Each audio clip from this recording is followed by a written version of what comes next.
Tol, Sean. Uy. Uy, Jex, bakit ngayon ka lang? Naglaro kami kanina ng basketball ah.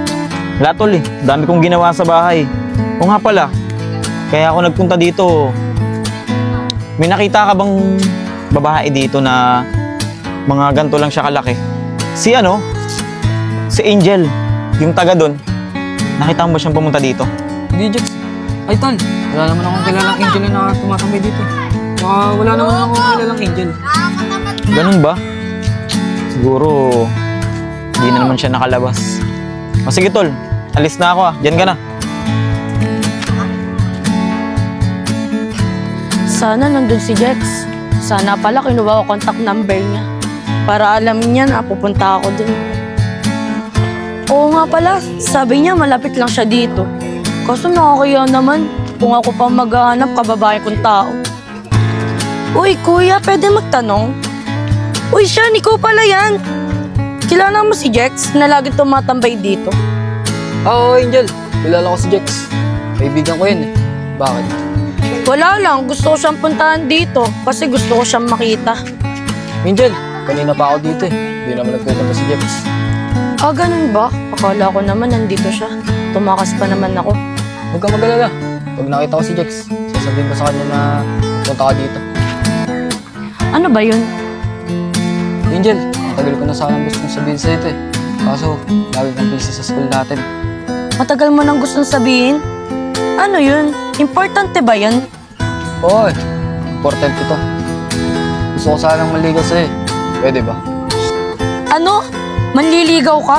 Di ba magkaklase lang tayo? Ba't hindi mo pa nun sinabi? Angel, nahihiya kasi ako eh. Lagi kasi ako inaasar ng mga kaklase namin. Sean, di ba alam mo naman na sobrang ipit ng tita ko? Pero siguro, deserve mo malaman to. Sean, meron na akong ibang gusto. Angel, parang kilala ko na yung sinasabi mo. Si Jex ba yun?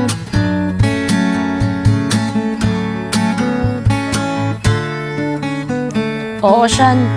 Si Jex nga yung nagugustuhan ko.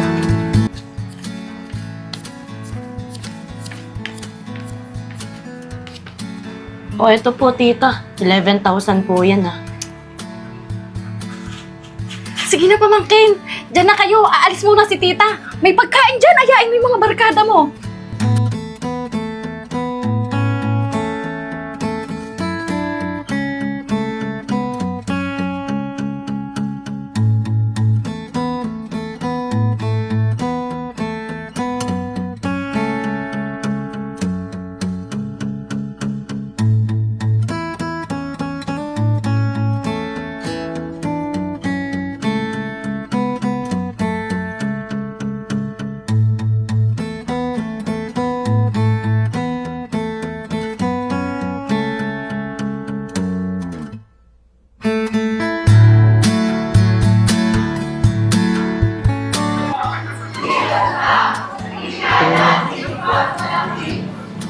Tagal naman ni Bes.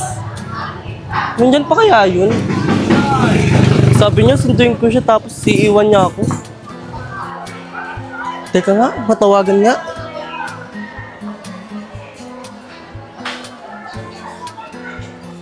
Bes, sagutin mo naman.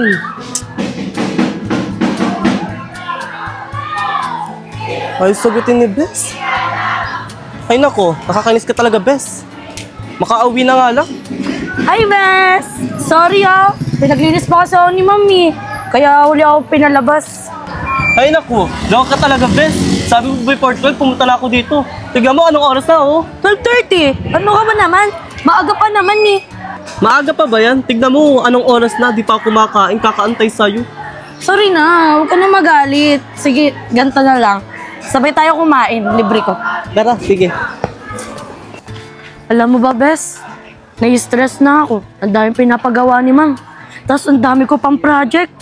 Tapos, alam mo ba? Malapit na yung exam namin. Alam mo, Bes, ang swerte mo nga eh. Kasi ikaw nakakapag-aral ka. Tignan mo ako. Ako hindi. Oo, nakakapag-aral nga. Palagi namang stress. Alam mo, Bes, lahat naman ng stress mo eh, may sukli yan eh, pagdating ng araw. Lalo na, pag nakapagtapos ka na. Alam ko naman yun, Bes eh. Kaso nahihirapan na kasi ako. Magtrabaho na lang kaya ako. Ay naku, Bes. Yan ang wag na wag mong gagawin. Tignan mo ako. Di nakapagtapos. Kaya wala akong mahanap na magandang trabaho. Sa bagay, may point ka naman. Sige na nga, tara na. Kain na tayo, gutom na din ako eh. Tara na. Bes, nabusog ka ba sa libre ko? Oo, Bes. Salamat ah. Busog na busog ako eh. Wala yun. Ano ka ba? Salamat sa pagsundo kanina. Bes, tara na. Uwi na tayo. Nainitan na kasusuot ko. Hi Angel, kamusta ka na? Tagal mong di nagpakita sa akin Ay, Bes. Si Jax. Jex, ba't ka nandito? Pinuntahan mo ba ako? Oo, pinuntahan talaga kita. Kasi pumunta ako sa school nyo. Pagdating ko doon, kakasakay nyo lang ng tricycle. Ba't mo naman ako pinuntahan? May kailangan ka ba? Wala naman. Gusto lang kita makita. Sabi mo kasi magkita ulit tayo eh. Bakit? Ayaw mo ba? Wala naman ako sinabing ayaw ko ah. Gusto ko kaya. Pauwi ka na ba? Tara, hatid na kita. O sige. Teka, paano naman yung kaibigan ko? Di, Bes. Okay lang. Buti na lang, inabutan ko kayo dito. Kala ko kasi hindi na kita makikita eh. Jex, is that you? Ala, Jex! Ikaw nga! Yes, siya? Sabi ko na ikaw yan eh!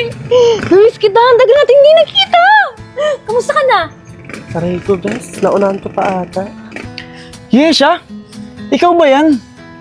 Ang laki na ng pinagbago mo ah. Ang ganda mo na, hindi kita nakilala. Oo, kakauwi ko lang kanina. Nagpahinga lang ako sa bahay. Nagtanong-tanong nga kita eh, wala ka daw dun sa barangay natin. Angel? Ikaw na ba yan? Bunso! Ate? Ate, ikaw nga! Ba't bigla kang umuwi? Di ko talaga balak na sabihin sa'yo. Kasi gusto ko, ma-surprise ka. Na-surprise ka ba? Oo, na-surprise ako! At syempre, isa ka sa dahilan kung bakit ako umuwi. Oo na. Narinig ko na na-miss mo ako. Oo, kakasabi ko nga lang, di ba? Miss na miss kita. Baka naman, palambing naman, oh. Pasyal mo naman ako. Mga bata pa tayo, huling ano natin, di ba? Gala natin. Tara na! Tara, kapasyal kita. May magandang pasyalan doon ngayon sa lunsad eh. Di ba? Oo, tara. Kala ko ba, ihahatid niya ako. Dumating lang ang ate ko, nakalimutan niya na ako. Bes, okay lang yan. Huwag ka lang malungkot. Ang sakit naman nun, Bes. Parang kanina lang, sabik na sabik siya na makita ako. Nagulat niya ako, Bes eh. Magkakilala pala si Jax at ang ate mo. Tsaka napansin mo ba? Parang gusto nila yung isa't isa eh. Bes, kilala mo naman ako, di ba? Never pa ako na-in love. Pero bakit ganun? Kung kailan na-in love ako, mukhang hindi pa ako yung gusto. Sakit naman yan, Bes. Sa dami-dami mo maging karibal, ate mo pa. Oo, Bes, nasasaktan ako. Pero malay natin, baka magka-close lang talaga sila. Di ba nga magkababata sila? Alam ko na, Bes. May plano ako. Ano kaya kung sundan natin sila? Oo nga no, ang galing mo talaga, Bes. Tara, sundan natin sila.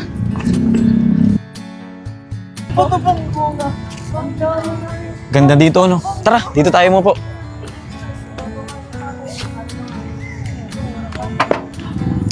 Naalala mo pa ba yung lugar na to? Ito yung paborito nating tambayan nung nagsushoot tayo sa Bulong ng Puso. Oo talaga. Oo, naalala ko noon. Inaabot tayo ng gabi, kakashoot dito. Paano ba naman? Yung mga nanonood, excited lagi. So, ng episode. Episode agad, ganito ganyan. Nag-aanap Oo. sila, di ba? Kakapost pa lang natin, naghahanap agad sila ng Oo. episode. Eh di ba yun lang naman na na-shoot natin tapos kinabukasan ulit tayo mag-shoot. Nga. Nga pala mo, iba nga pala ako. Naalala mo nun, sa story nating Bulong ng Puso, na wala ka rin 2 taon. Di ba sobrang nakakatawa kasi may tao pa lang gano'n, nag-iintay ng 2 taon para sa taong mahal niya. Oo naman, meron pa rin naman ganun, lalo na pag sobrang mahal mo yung tao, di ba? Kaya sa mga readers dyan, sa mga nanonood, mag-antay din kayo. Yung iba kasi dyan, di ba? 1 week lang nawala yung kapartner nila. Naghahanap pa ng iba. Minsan nga hindi pa nawawala yung partner nila, naghahanap na sila ng iba. Exactly. Kaya nga, ay nako, grabe. Kaya yun yung panahon ibinigay natin ng magandang aral sa mga nanood sa atin dati, na kailangan, pag mahal mo, dapat maghintay ka. Yes. Kasi darating din yung tamang panahon para sa kanila. Oo, lalo na kung busy talaga yung tao, di ba? Tama. Maiba nga pala ako. Kamusta ka na? Buti na alala mo pa ako. Ang tagal din natin di nagkita. Eto, okay lang naman. Masaya. Oo nga pala, kakagraduate ko lang yung last year. Ikaw, kamusta ka na? Ang tagal mo nang hindi na uwi dito sa atin Siguro may boyfriend ka na dun, no? Ako? Magkaka-boyfriend? Oh, malabo naman ata yung sinasabi mo. Saka, pumunta ako ng ibang bansa para magtrabaho. Hindi para lumandi, no? Alam mo naman yan, kilala mo ako, di ba? Oo naman. Tsaka gusto ko kasi yung Pilipino. Iya ako ng foreigner kasi, nakaka-nosebleed kaya. Dahil lang dun sa pag-nosebleed. Hindi. Yung ano kasi, lifestyle nila, hindi ko bet compare sa Pilipino. Di ba? Okay. Kaya ka umuwi dito dahil may gusto ka ng Pilipino. Nakaka-chat mo or nakaka-video call mo. Parang magkikita kayo, ganon? Hindi! Wala ako nakaka-video call or nakaka-chat na kung ano-ano. Pilipino man yun o foreigner. Kasi nga, di ba, kakasabi ko lang sa'yo, wala akong nagugustuhan. Wala akong boyfriend. Pati, loyal kaya ako sa crush ko. Crush mo? May crush kang Pilipino? Eh di ba, sabi mo naman wala kang nakakausap na foreigner dun o kahit Pilipino. Pero, paano ka nagkaroon ng crush? Oo naman. Pero secret lang yun. Bawal mo malaman. Siyempre, kapag sinabi ko sa'yo, di na secret, di ba? Ano ba naman yan? May pa-secret-secret ka pang nalalaman. Pati akong best friend mo, hindi mo sinasabi sa akin. Sabihin mo na.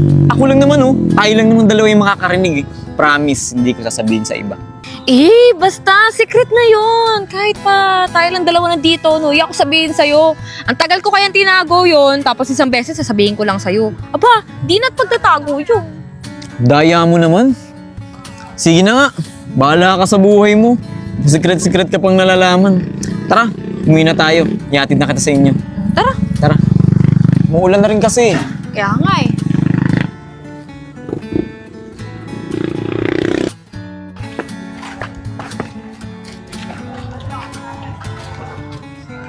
Bes, wala na sila dito. Ikaw kasi ang bagal-bagal mo May pa-drama-drama ka pa dun. Bakit ikaw, Bes? Di ka ba masasaktan dun? Harap-harapan ba naman Naiintindihan kita. Huwag ka na magalit sa akin. Besin mo ako, Nakakainis naman. Tara na nga, uwi na nga tayo.